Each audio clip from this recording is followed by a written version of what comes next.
I know that most every single one of you guys are going to have your faith challenged during your lifetime. And so it is my prayer as we begin tonight that, number one, that you know that there is a God, that you will have the evidence to prove that there's a God, and that you'll build a relationship with that God. And so tonight we're going to study a little bit about how do we go about proving there really is a God. About 3 weeks ago, I was in Atlanta's airport. Atlanta's airport is one of the biggest, it's actually the busiest airport in the world. And underneath the Atlanta airport, there's a tram that takes you from terminal to terminal. You wait, it pulls up, you jump in, you go down to the next stop, you get out, you go to your gate. Well, on this particular occasion, the tram wasn't working.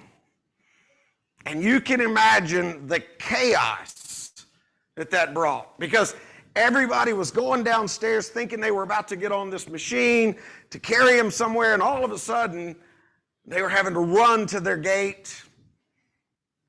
Now think about it for just a moment. That particular tram, there's nobody driving it. It stops at just the right place, opens the door just the right place, allows people to load on, load off. You think anybody would think that happened by chance? That tram just got there because particles collided? There's not an intelligent, intellectually honest person alive that would believe that. And yet inside your body, right now, as I'm talking to you, there's an even more fascinating tram, so to speak. Your nervous system goes from here all the way down to your feet. And just to give you an idea how amazing this thing is, if we were to look at just 2 nerve cells back to back, they work just like that tram. In that they've got to carry what's called synaptic vesicles that are filled with all kinds of different neurotransmitters. They carry them all the way down to the end of that nerve, and they wait until just the right moment to release those specific neurotransmitters. Do I think any of that happened by chance? No. Here's where we got to start tonight. You guys are growing up in a totally different America than your parents, and especially your grandparents, where we used to see billboards that were advertising things like restaurants and coffee shops. Today we see billboards actively promoting atheism.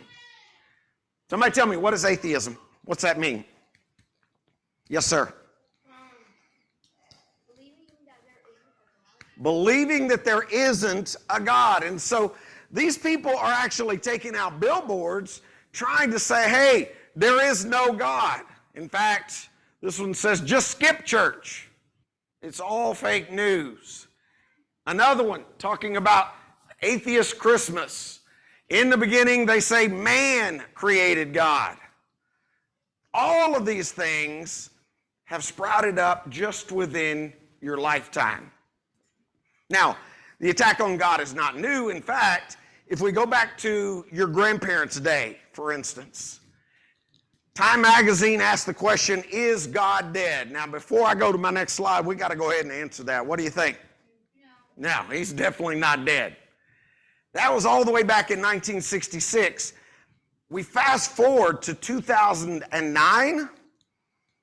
Newsweek magazine had a cover story on the decline and fall of Christian America. In fact, just a few short years ago, Richard Dawkins, well-known atheist, he made the statement, he said, God is dead, and it was science that killed him. Now, I do need you guys to understand, he's not the first to make that brash statement. In fact, if we go back to 1882, German philosopher Friedrich Nietzsche made that same ugly statement that God is dead. Well, tonight I'm going to give you a little update.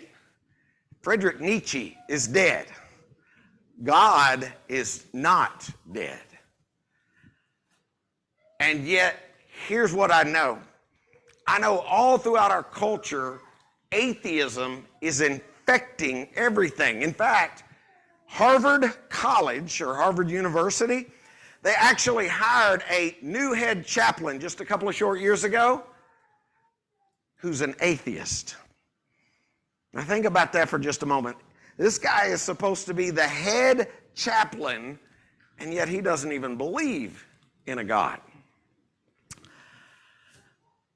This class, our warrior training, is all about getting you guys to be able to defend. So if you've got your notebooks, if you've got pen and paper, I want you to write down 1 Peter chapter 3, verse 15. Sanctify the Lord God in your heart. Be ready always to give an answer to every man that asks you of the reason of the hope that is in you with meekness and fear. That's one of our goals. That's one of our tasks, is that we got to be ready to give an answer. Whether you are Mr. Abram's age, whether you are Luke Caleb's age, or whether you're really old like Mr. JP's age, we got to be ready. We got to ask ourselves tonight, are we defenders of the truth or just contenders? And what I mean by that is, are we able to actually prove and defend the existence of God? Or are we just going along with our culture? Do we just compromise to make peace? If I were to have to prove it, what would I do?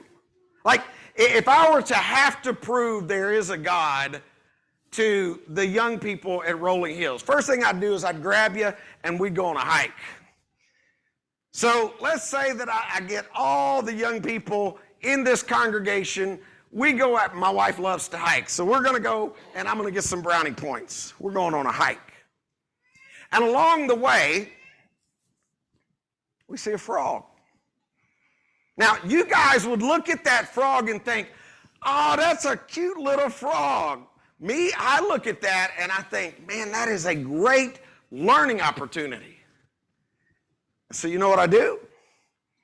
I grab that frog and I bring him back here and I put him in a blender. Now, I ordered a frog, but it didn't come, so we're using a turtle. If I were to put, we're assuming this is a frog because it's green, but if I were to put this in this blender and I invited, say, Mr. Abram up here, and I asked him to hit that on button and maybe, oh, I don't know, press smoothie, what would we get?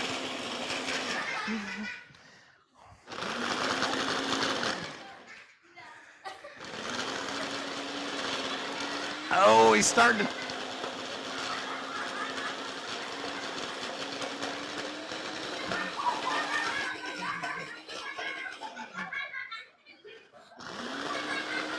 All right, thank you very much.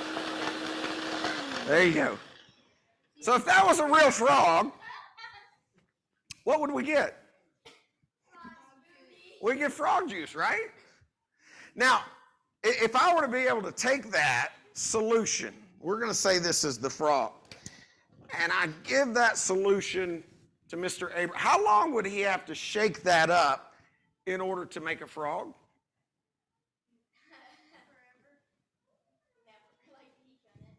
How long would you have to shake it? Would you ever be able to make a frog? No. In fact, thank you very much, by the way, all you'd ever get is frog juice, right? Now, follow me for just a minute. I'm giving you everything it takes to make a frog, and yet you're telling me you can't make a frog? I mean, I'm giving you all the DNA you need, all the proteins, everything you need. Caleb, why can't you make a frog? It doesn't work like that. But I'm giving you all the stuff necessary, right? See, here's the problem with it. They're trying to tell you that we evolved out of some primordial soup, and yet they're not looking at how complex everything is. Guys, look at the screen for just a minute. That's part of a single cell that God made. Now, I'm actually going to blow up this portion right here just so you guys can appreciate it. If you take that and you zoom in on it, that's the part of the cell wall that communicates stuff in and out. Does that look kind of busy and crazy? Yeah, very much so. And yet, here's what they're trying to tell you. They're trying to tell you that life just evolved out of some primordial soup. Now think about it. If you can't get a frog with me giving you everything you needed, how are you going to get some life form hopping up out of some primordial soup with lightning hitting? You can't. In fact, they know you can't. And so here's what sometimes they tell you. Well, life was put here from aliens. Somebody tell me why that's kind of crazy. Because aliens,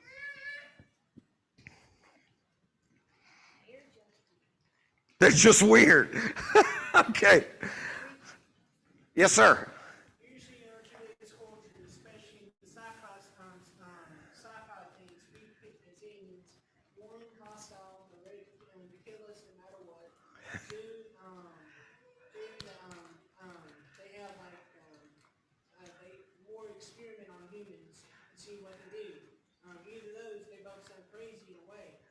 Okay, so here's my question. Even if we said life came from aliens, have we explained where life actually originated from? No, we just moved it over here, right? Think about it for just a moment. By the way, do I think aliens exist? Does the Bible actually talk about aliens? Did Jesus come to Earth and now he's got to go to like a bunch of different planets and die again? And I don't think so. Here's what I do know. I do know there's an entire science program dedicated to aliens. It's called the SETI program, the Search for Extraterrestrial Intelligence. In fact, if you were to go to their website, here's what you're going to learn. They say that they are looking for any kind of signature of technology out there to prove that there's life in outer space. In fact, they say they are looking for a purposefully built transmitter, something that would say, yeah, okay, there's life here. Some of the older folks in this room remember years ago there was a guy by the name of Carl Sagan. He had a show called Cosmos. And in that show, he said, if we ever discover intelligent life or any kind of a code out in space, that demands that there is intelligence out there. And so what are we doing?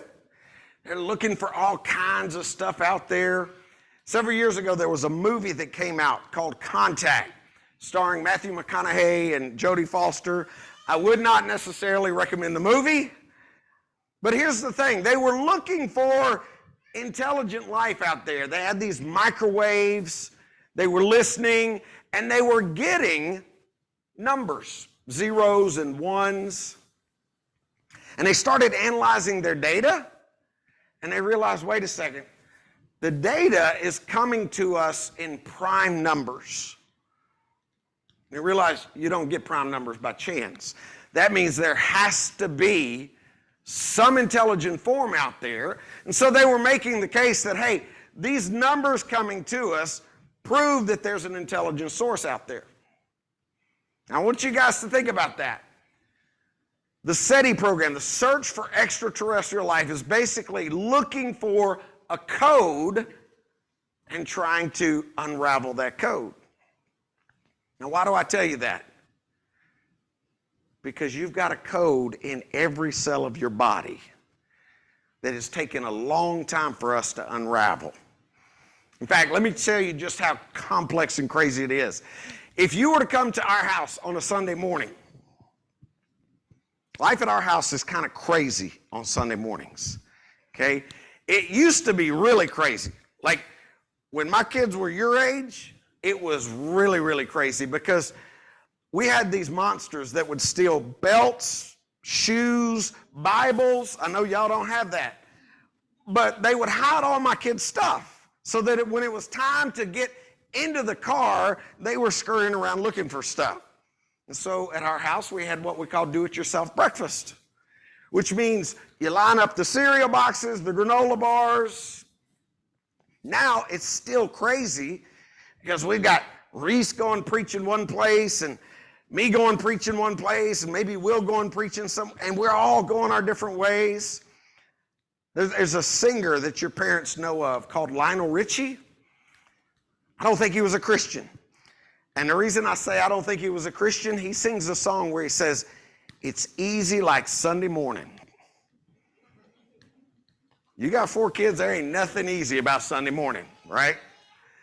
But let's say you come to my house on Sunday morning, you see all the cereal boxes lined up, you look really carefully, you notice one of them is fallen over. And you look real carefully and you notice there's a message in that cereal. Now, if I were to ask you, do you think those words happened by chance? No, I agree. Or how about, how long do you think you'd have to dump out cereal to get that message? Forever? You could dump out cereal the rest of your life and likely never get that combination of letters. In fact, if you really want to know who the intelligent designer is behind that message, that would probably be Mom, right? Now, how many words is that were made out of that cereal? 5 words. And yet, you guys don't think that happened by chance? Think about this for just a minute.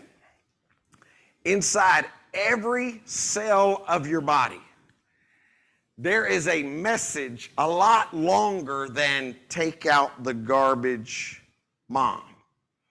It's called DNA. It's basically the blueprint of what makes you who you are. In fact, it's great evidence that there really is a God. He put it in every single cell of your body.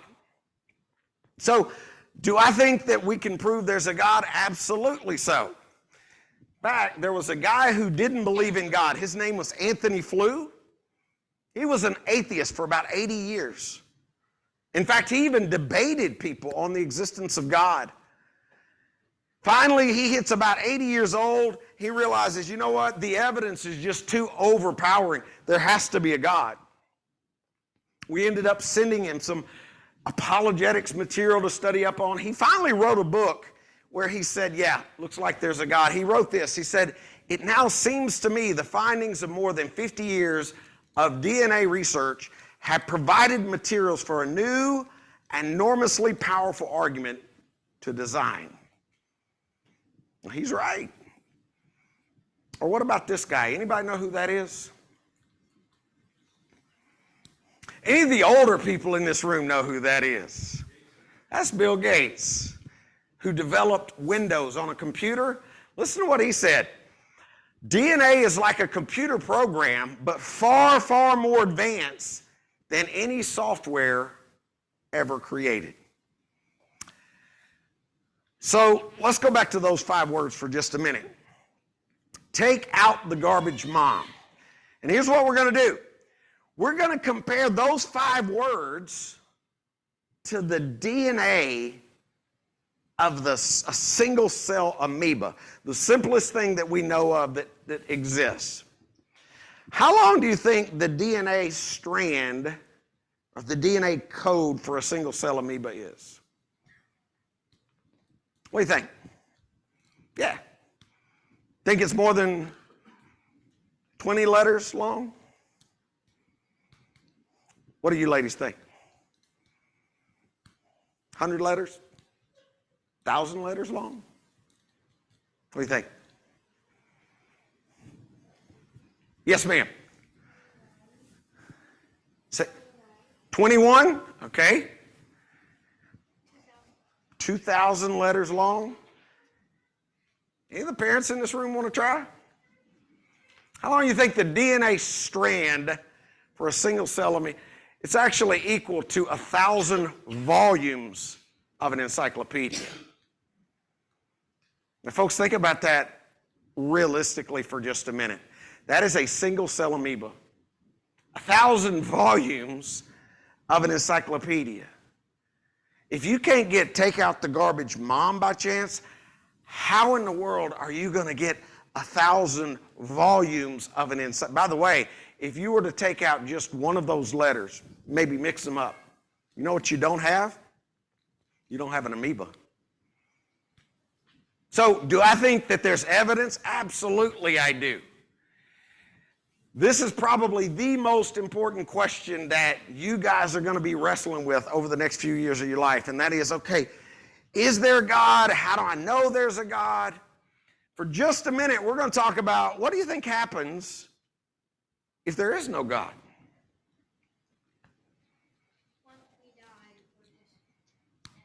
Okay, so there is no God and we die, we'd just be dead. Yeah. And Jesus wouldn't have died on the cross. What about on earth if there is no God? What do you guys think it would be like? There wouldn't be? Okay, what do you think? Some of the older folks, what do you think it'd be like? Say that a little louder. No morals. So, very true story about a city that exists today called Liberal, Missouri. You can go there today. It is not a big city. In fact, population of about 759. When you travel there today, you're going to see small town USA, just like you would expect, kind of a downtown area.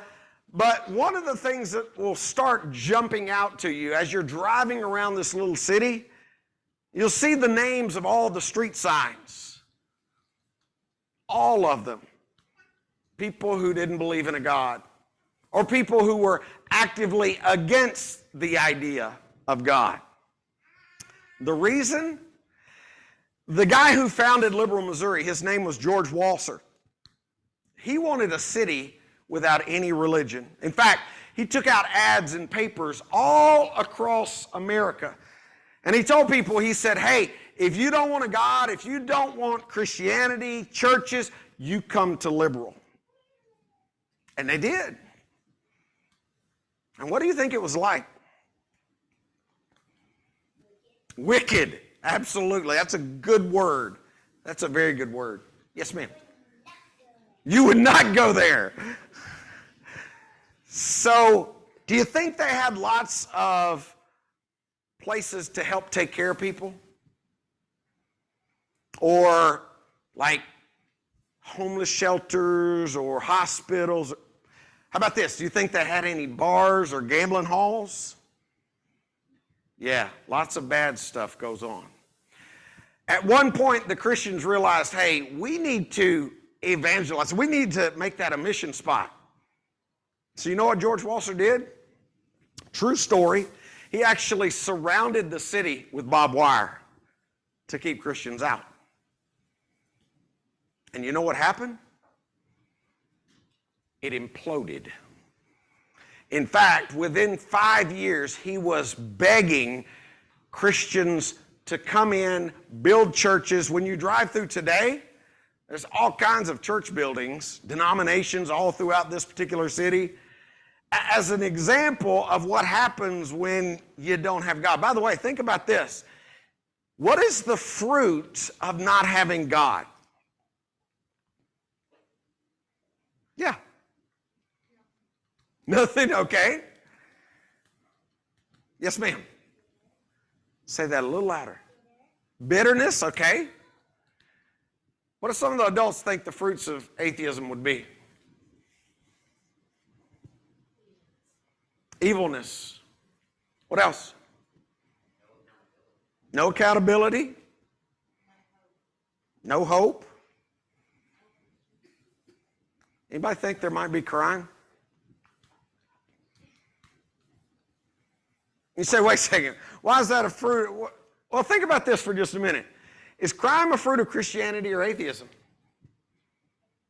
Because what does the Bible teach? Not only does it teach you shall not steal. When we look in the New Testament, it goes even one step further and says, let him who steals steal no longer, but rather let him labor with working with his hands what is good, that he may have something to give him who has need. Atheism, evolution basically says survival of the fittest. Well, if you got something I want, I'll just take it. Several years ago, James Dobson wrote a book called Children at Risk. I would probably recommend it to the parents in this room. In that book, he says this: nothing short of a great civil war of values rages today throughout North America. Two sides with vastly differing and incompatible worldviews are locked in a bitter conflict that permeates every level of society. He said that over 30 years ago.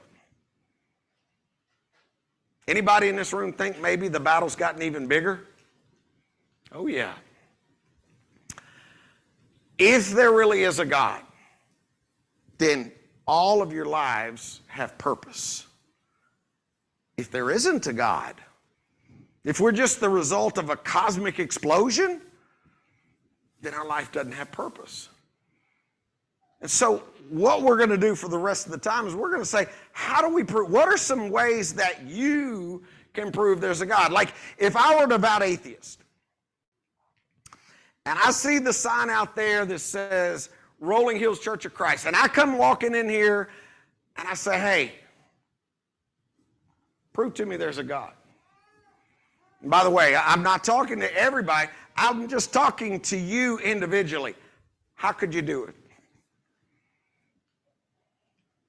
And by the way, parents, if you're back there going, well, I go get Tom and David, please understand, if you can't do it, your kids can't do it. I do what you did with that guy at the coffee shop. Put the shoe on the table. That's awesome. I love hearing that. Yes, sir. I'll do what you did with the turtle. Some of you parents are worried about that, but I promise you they're going to remember that. I grabbed this off of a atheistic website, and I'm showing this to primarily the parents in this room just as a reminder that they are actively trying to evangelize our kids. It says, no God, no guilt. The belief in God awakens fanaticism and guilt. Live free and responsible. Debaptize yourself, which I'm assuming involves a hairdryer. I don't know. I've never seen anybody debaptized. But think about this for just a moment. If I were to ask all of you, young to old, how can you prove Abraham Lincoln was real? Because nobody in this room saw him, right? Or for those of you who've never been overseas, how do you know for sure there really is a Great Wall of China? You say, well, Mr. Brad, we got pictures of Abraham Lincoln. We got some of his writings. We can get in our car, drive up I-65, be at his childhood home, right? There's proof. And as for the Great Wall of China, folks, you put me on an internet connection, I can be looking at it from a satellite within about 5 minutes, right? We got proof. But let's get real for just a minute. God, according to the Bible, is a spirit. We studied John chapter 4 the other night in the adult class. The Bible says he is a spirit. Those who worship him must worship him in spirit and in truth. Okay, if God is a spirit, here's what that means. We can't taste, touch, see, smell, or hear him using our 5 senses. So how do we prove him? We have the Bible. We have the Bible. Okay, he said we have the Bible. I want all young people to listen to me for just a minute. You're probably going to have somebody tell you at some point in your life, if we can't measure it in a lab, that it's not real. Well, guess what? There's a lot of stuff we can't measure in a laboratory. Like, what about your conscience? Do you have a conscience? Yeah. Can you measure it in a laboratory? No, and I know that for sure because we used to do brain recordings on human beings. We would drop probes down into their brains. You know what we never found? Never found a conscience. Or what about this? Somebody tell me what tomorrow is. Thank you. What about love? Is love real? I should see all the husbands doing this right about now. How do you measure love in a laboratory? You can't. So there are things out there that exist that we can't necessarily measure in a lab. Doesn't mean they're not real. Here's what we're going to do. We're going to look at a couple of different ways that we can prove that God really is real. I'm going to use 3 big words. I don't want you to worry about how big they are, okay? First one is talking about cause and effect. The second one is talking about morals. And the last one's talking about design. These are all 3 ways that we can prove there's a God. Here's the easiest. If I were going to prove it to all the young people in this room, you know what I'd do? I would fly you up north to either northern Montana or Alaska. And we would step outside on a cold winter night and we'd look up. Anybody know what we're probably going to see up there? I got to see it about 2 weeks ago. The northern lights. So you see these lights kind of dancing around. We know this stuff exists, right? We know that stuff is there. So now the question is, where did it come from? Yes, ma'am. Absolutely. She's going to get a gold star before it's all said and done. There's only 1 or 2 possibilities. Actually, there's 3 options of where the universe came from. Yes, sir. Can't measure that. Yeah, the universe is kind of too big to put in a laboratory. 3 options of where it all came from. Option number 1. So we know there's stars and moon out there. Maybe they've been here forever. Maybe they're eternal. Or option number 2, maybe it's not eternal, but maybe it created itself from nothing. Or option number 3, maybe it was created. What's wrong with saying the first one? Yeah. God is eternal, it's that he lived before the earth was created. Right? And then he will live forever. So God is the only thing eternal, right? Here's what we know about the universe. The universe is doing this. It's actually expanding. If it's expanding, that means it had a what? Had a beginning. And in fact, they even know that in science today. There were 2 guys that proved it. You've probably heard of at least one of them. A guy named Albert Einstein and a guy named Edwin Hubble of Hubble telescope fame. Here's what Robert Jastrow said. He said, modern science denies an eternal existence to the universe. So option number 1, the idea that it's been here forever is no good. We got to throw that out. What about option number 2? What about the universe just coming from nothing? Is that a good option?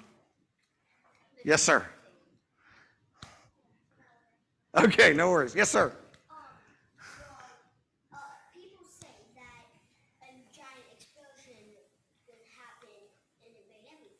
Right? But they never talked about it exploding in the universe. They never talk about where the stuff for the explosion came from, right? What they're going to try to teach you guys in your college class is that everything came from a single point. In fact, I'm going to go ahead and tell you the words they're going to use. They call it a point of singularity.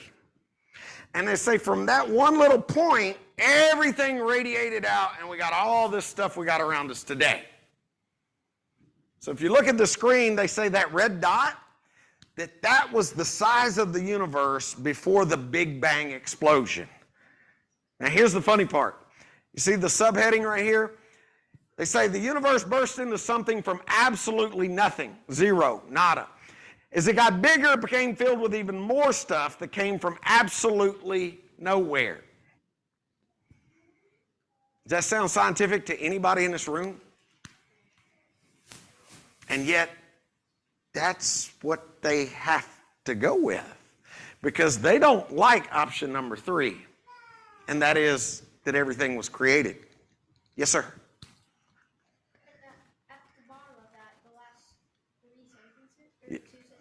Yeah? It was only his theory, That's right. and it's not scientific or fact. There's a big difference in theory versus fact.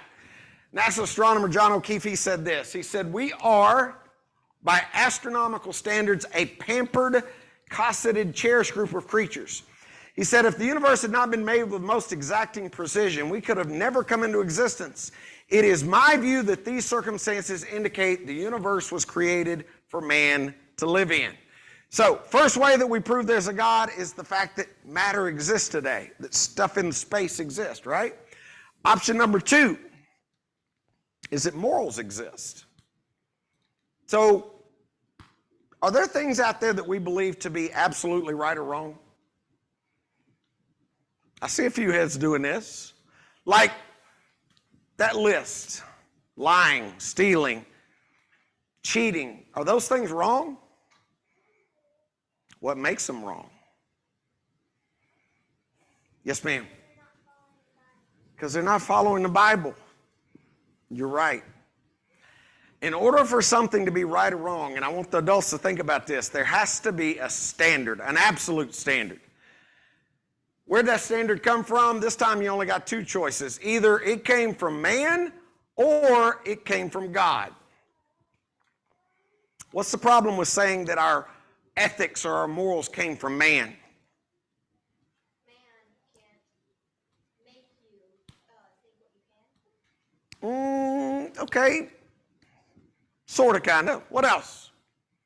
Let me ask the adults. What's the problem with saying that man came up with ethics? Okay, man is definitely not perfect. Man's always changing. If you don't believe that, think about the modesty standards that have happened just in our lifetime at a beach. They've changed a little bit. How about this? What man gets to decide? Is it the Muslim down the street, the atheist down the street? Is it a Jew, a Palestinian, an atheist? Who is it? Adolf Hitler? Does he get to pick? Jeffrey Dahmer? Who gets to pick? You see, the problem with saying that a man gets to pick is that ultimately they don't have a specific man to say this would be our standard. Who gets to decide? And so at the end of the day, when you look at all the morals and everything around us, the only option that makes logical sense is that we've adopted God's unchanging standard. The Bible says that God is eternal, He is holy, He is just and righteous, He is forever consistent. In fact, whatever He approves, commands, or does is good. Number 3, design. Guys, I want you to remember this phrase. Anytime you see design, there must be a what? A designer. And who is that designer? It's God. Do we see design, for instance, in the position of the earth? Like, if I were to ask the 3 gentlemen right here from Tennessee Children's Home, hey, do you think there's design in the location, the rotation to make up distance from the sun? Think that's designed, or you think it just happened? What do you think? Let me show you why I say it's designed. So I'm not a math guy, okay? I don't like math. In fact, had to have calculus to get into medical school. I've got an agreement with God. Unless there is a math test to get in heaven, I'm done with math, okay? But I am going to show you guys some statistics. The statistics of being in the right type of galaxy. So we are in a spiral galaxy, right? The odds of that are 1 in 7. Now, you also have to be in the right location in that galaxy, not too far out on one of those spiral arms, not too close to the center. The odds of that are 0.05 to the 5th billion. The odds of being near the right sun is 1 in 100.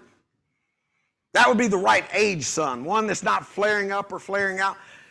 The right distance from the sun, 1 in 40, the right rotation rate, 1 in 4, the right tilt, 1 in 360. You add all that up, the number you see right here, that's the statistical odds of getting a heavenly body in just the right place in space.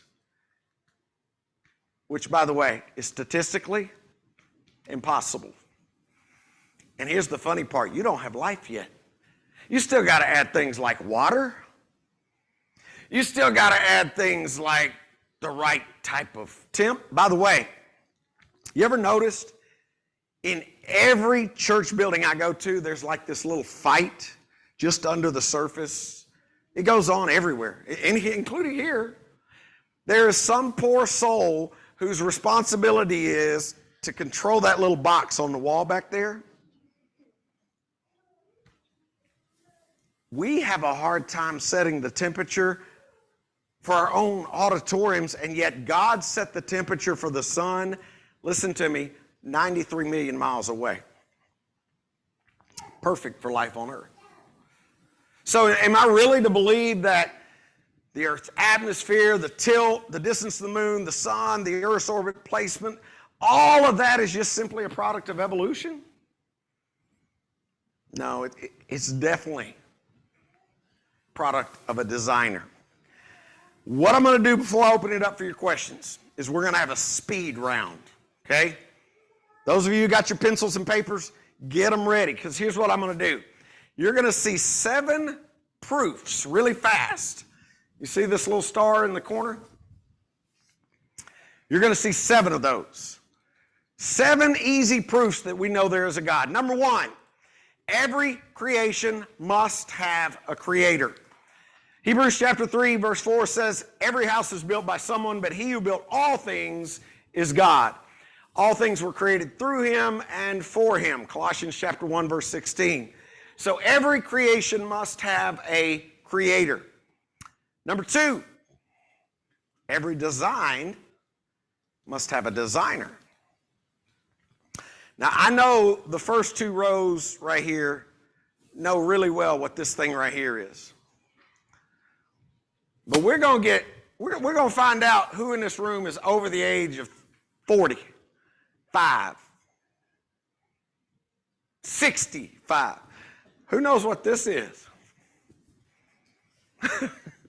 I see some hands doing this. Somebody tell me what that is. Why would I use that for a design slide? What did that have inside of it? That your grandmother, your aunt would take out, it was the design for in fact, for that dress, right? Every design must have a designer.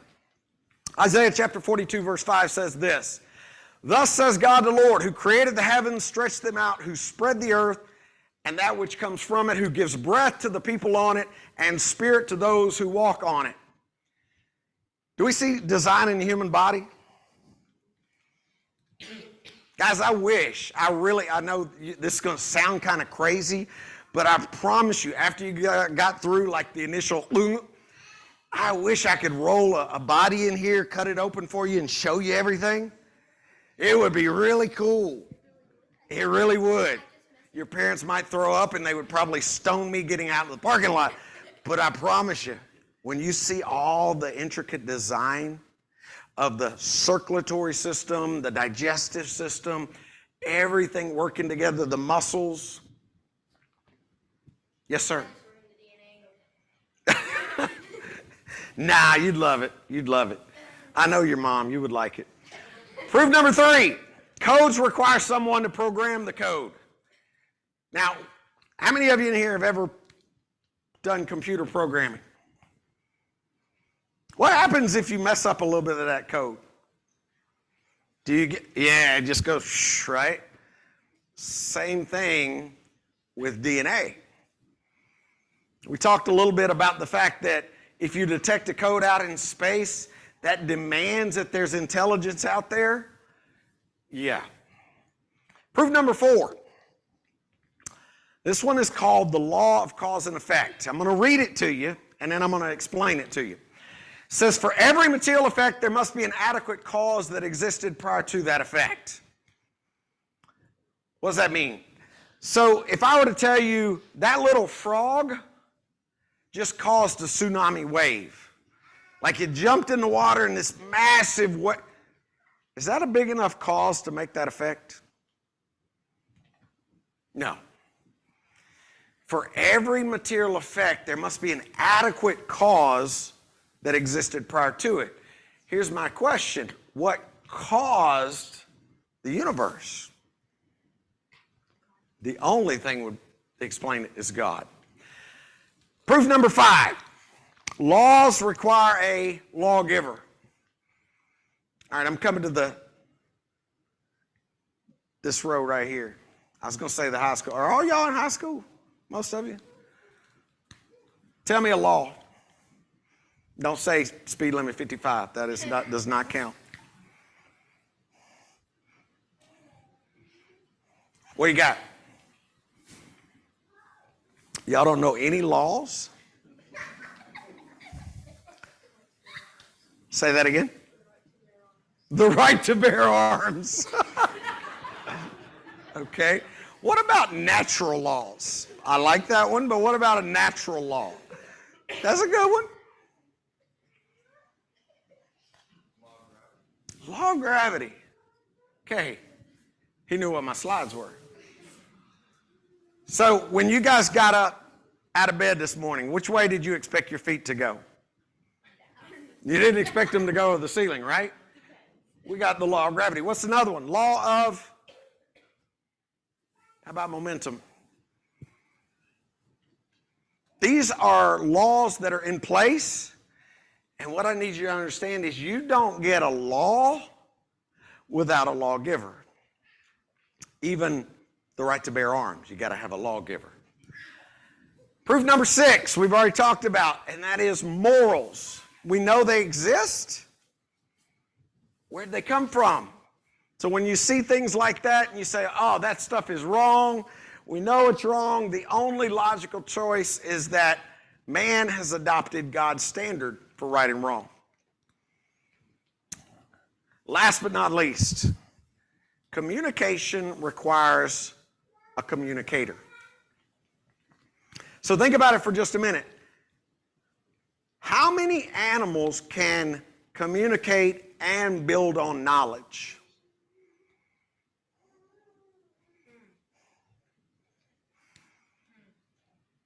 Can a parrot talk? No. It can mimic, right? Can a parrot that's living in a nest wake up one day and say, you know, I really wish we had dish TV? And then his offspring comes along and says, man, I really wish we had central heat and air. Or do they just keep building nests? They just keep building nests. Guys, here's what I want to make sure you take home today. We can prove there's a God, okay?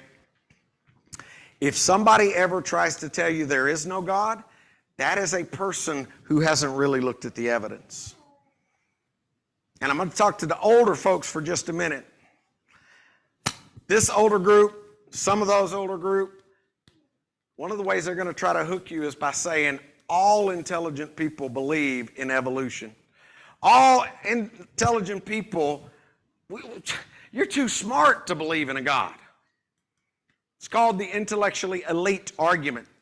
And you know what? Some of you in this room, you're going to be like, oh yeah, I want to be smart. I don't want to be dumb like mom and dad. And you're going to want to go drink from the fountain they're pouring from. Well, let me tell you, that fountain is deadly.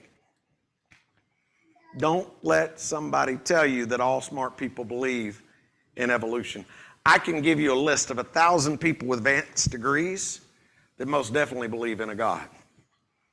And I would say people who are really smart recognize the complexity of everything and realize we couldn't have got here by chance. I'm going to open it up for questions, comments. We're going to limit the front row to like 1 or 2. In fact, we may start in the back and work our way forward. Questions, comments on the existence of God?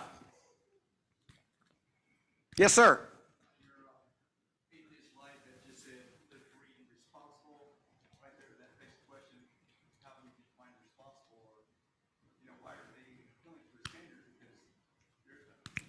Exactly. His comment, if you looked at the bus that was rolling by, said, there's probably no God, so stop worrying, live free and responsible. Who gets to define responsible? One of the best debates I had with an atheist one time is he made the comment, he said something about, well, we don't need God to be good. And I said, time out, hold on. How are you defining good? Where's your standard for good? He had a problem.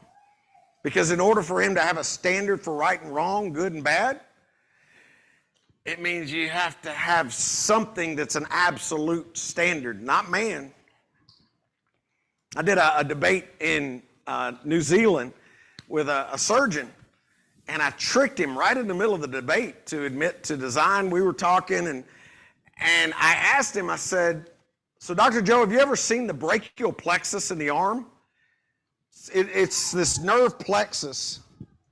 It's huge. It looks like a big old spider web of fettuccine noodles. It's really big, sitting right up under here.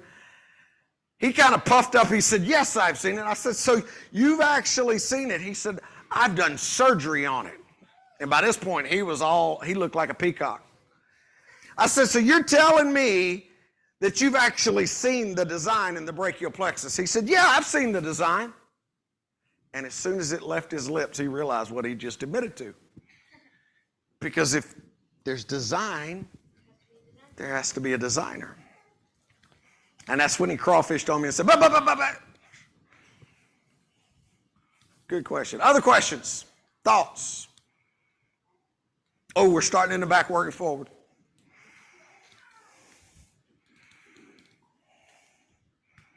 Oh, the adults are quiet tonight. Well, I'm going to pick on them for just a minute. So we know there's a lot of people who don't believe in God. Can you guys name those people? Who we got on the left? Richard Dawkins. Who's in the middle? Ooh. Who's back there saying that? Okay. Far right? I don't know whether to be impressed or scared that Mark knows his atheist. That's Madeline Murray O'Hare, right? So there's a lot of people that we know that don't believe in the existence of God. What concerns me is there are people out there who claim to believe in God but then act like he doesn't exist. Is that a true statement? Like, for instance, sometimes we say we believe in God. We don't need to come back on Sunday night, Wednesday night. Or what about our marriages? Do they reveal to people who believe that there really is a God? Or what about our clothing? Do our clothing actually reveal a people who believe that God is alive? Or what about our entertainment? Is our entertainment actually revealing a people who believe he's alive? Or what about our friends? And I'll throw that one to these guys. Does our friend choices, the people who we hang out with, does that reveal a group of people that believe that, hey, there really is a God? Or what about our language? Because all of those things matter. So I can stand up here all day long and I can teach you how to prove that God is real. The question is, what are we going to do with him? And what are we going to do with our lives? So for some of you in this room, you're old enough now, I've shifted responsibility from me to you. Because we can prove there's a God. The question is, are we actually going to follow and do what he says and try to do his will? Other comments, thoughts, questions? I'll let you guys come in now. Yes, sir.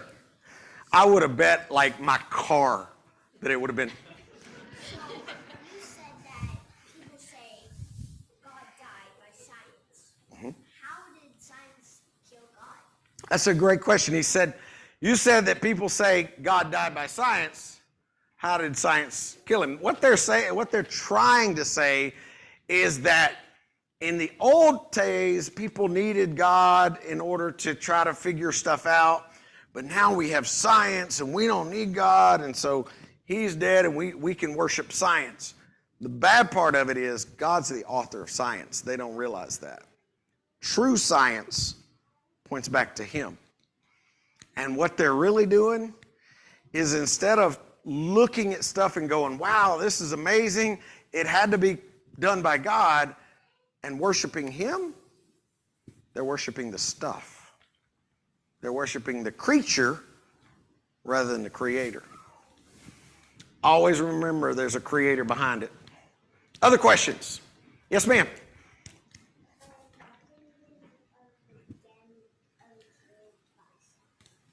Say that one more time. You're right. She said God was never killed by science, and you're absolutely right. Other questions, comments?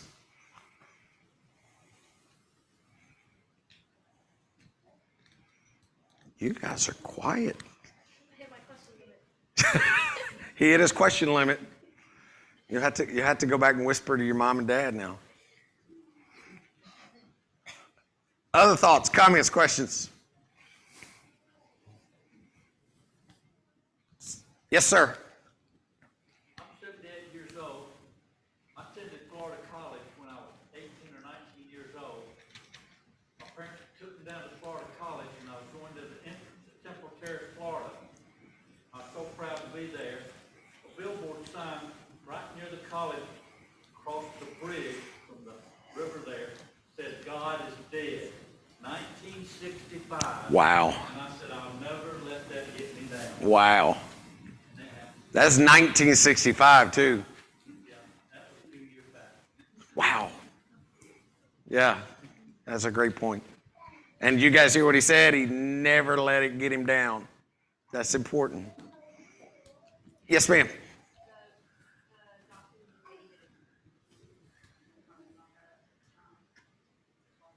Yes.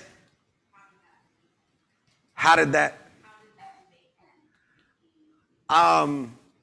It was actually televised, and it's been a long. It was Claire's very first flight, if that tells you how long ago it was. She was an infant, so it's been 17 years ago. That was my very first one, and I loved it. I thought it was awesome. That guy did not. I will tell you a success story. So 8 years ago-ish, debated a guy over in Virginia, and it was another televised debate. Very staunch atheist. We were talking about morals and things like that, and his wife was sitting out, like the cameras were right here. She's sitting right here. We have since converted her. He's passed away. She's a Christian. It's a really, really cool story. We were able to talk with her between takes and stuff, and he kept kind of, they don't know what they're talking about, and she kept wanting to hear more and know more, and so there are success stories like that. Other thoughts, comments? Moms and dads, I brought some junk for you to look at. Every time we do one of these, one of the things that I try to do is just show you resources that are out there. I don't claim that these are all the be all, have all, but these are things that we've got that from every kind of age, from this age to this age. Some of these are written by members of the church. Some of them, like this one, is written by a guy named Norman Geisler, Frank Turek. He's not a New Testament Christian, but this is actually a really, really good book. The title of it is I Don't Have Enough Faith to Be an Atheist. It's one that, There's a list of books that I ask my kids to read before they leave home. That's on that list. So, and then we also brought some Think magazines, different topics about atheism, intelligent design. These are free for taking if you guys want some. Bless the turtle. I will tell you guys this. I had ordered some things for tonight's class that did not get here thanks to Amazon in time. And one of the things I was going to have them do, they make a pasta now that is letters, dried pasta. And I was going to have one of them come up and try to form any kind of word just by pouring out bags of this pasta. Think about trying that with your kids at home, whether, unfortunately, they don't make alphabets anymore, which is really sad. So you got to use some other kind of form of letters, but have your kids try to do that, spell their name. They're going to be there a long time, and hopefully that'll sink in that, hey, this doesn't just happen by chance. Yes, ma'am.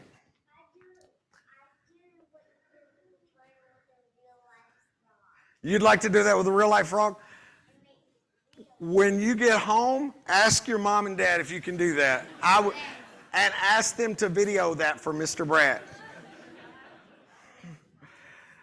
I appreciate very, very much you guys being here. Okay, remember what our end goal is. We're trying to be warriors for Christ, right? So in order to do that, we got to build our arsenal. I appreciate y'all paying attention. You're studying. You're listening. We're going to do this again. We've already got it on the calendar. So make plans. Bring your friends. The very next time we do this, it's going to be for your parents only, so to speak. It's going to be parent warrior training. And I think you guys are going to get to go do something weird. Yeah. But in all seriousness, for the parents in the room, older people in the room, February 29th, we're going to be right back here, and we're going to talk a little bit, kind of have a one-on-one about some very serious things, why this is important. So please make plans. Be back. I'll stick around for a few minutes if you got questions. I appreciate very, very much everybody being here. For those of you who don't attend Rolling Hills, come back tomorrow night, 7 o'clock. We're going to be right here studying God's Word. So thank you very much. You are dismissed. All right, bring your